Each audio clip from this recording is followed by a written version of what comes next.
Здравейте на всички, ние сме Bitline Team и в това видео ще говорим за стратегията за влизане в програма Колейдоскоп.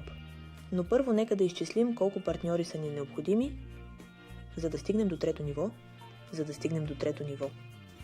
Влизаме в първо ниво, 550 битлайма, 50 отива за разработване на проекта, 500 за нашето бизнес място. Под мен има 6 клетки, първите двама партньори ми пълнят раменете, а третия партньор ми носи плащане, т.е. от този партньор излизам без загуби. След това четвъртият, петият и шестият партньор ми натрупват 1500 битлайма и аз преминавам на второ ниво. Но това не означава, че това ниво е приключило. Всяко ниво е безкрайно. Точно под нивата на твоите партньори започват да се запълват, защото те също трябва да те последват до второто ниво. Тук започва нивото на първия и втория партньор, а това е моята зона на покритие, т.е. моето ниво свършва тук. Първият ми партньор продължава да запълва своето ниво и когато той затвори, във второто ниво. Хората също идват при втория партньор, т.е. 1 на 10, 2 на 10, 3 на 10, 4 на 10 запълват неговото ниво. И той също идва до дясното ми рамо. След това долният ред се запълва. Партньор е 3, 4, 5, 6. Това е третия партньор се затваря до второто ниво. И тук пускам клонинги и те застават от ляво надясно, отгоре надолу на свободните места, т.е. тук е първият и втория клонинг. Това те дадоха заплащане на четвъртия ми партньор, на него му остават само двама партньори, които да покани да преминат и на второ ниво. Те отиват при мен и аз получавам плащане в размер на 1500 битлайма. Междувременно продължаваме да попълваме първото си ниво, т.е. петия човек затваря. Премества се при мен и на предпоследното място. Шестия човек, 25-ият, 26-ият, 27-ият и 28-ият партньор влизат под него. И той затваря първото си ниво, идва при мен и аз прелитам над благополучно в третото. Както виждате, на мен ми бяха необходими 28 партньора, за да се преместя на трето ниво. Да, в същото време от третия партньор си върнах инвестицията в второто ниво и я утроих. Няма съмнение, че маркетингът е гениален и бихте си помислили, че няма да има нужда да измисляте други стратегии, но от моя опит мога да кажа, че най-ценният ресурс е времето. А за един период от време печелим много повече и по-продуктивно.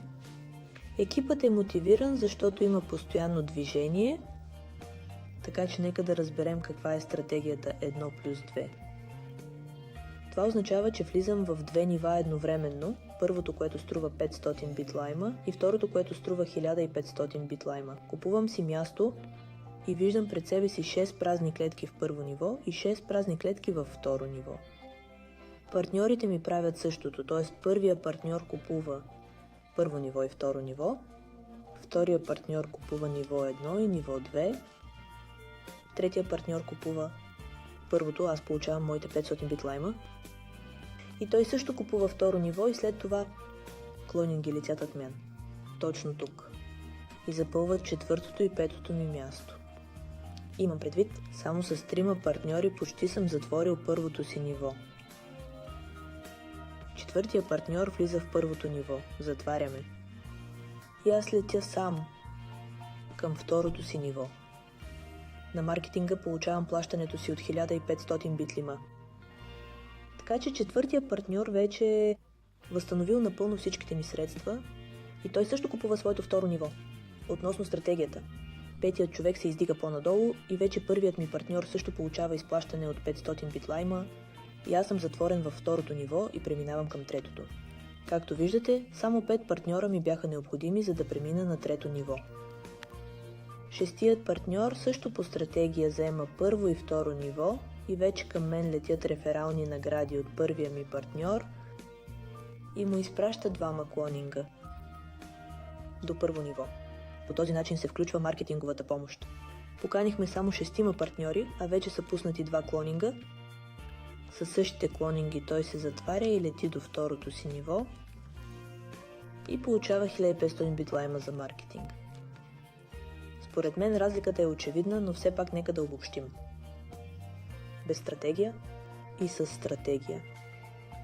Влизаме в бизнеса без стратегия 550 битлайма и това е огромен плюс. А на стратегията 2050 битлайма и именно тук хората имат най-голям напредък. Много често партньорите решават за потенциалните си партньори, че не могат да влязат при тази сума, но мисля, че те просто не са успели да споделят стойността на тази стратегия. Получаваме много различни резултати за едни и същи действия и възвръщаемостта на парите от приблизително същия брой партньори, но най-важното е, че ще е трето ниво на преход, благодарение на стратегията от 5-я партньор и без стратегия от 28-я партньор, а това е огромна разлика. Ето защо, благодарение на стратегията на нашия екип, отиваме едновременно на първо и второ ниво. Това наистина ви осигурява бързо преминаване през нивата и бързи печалби.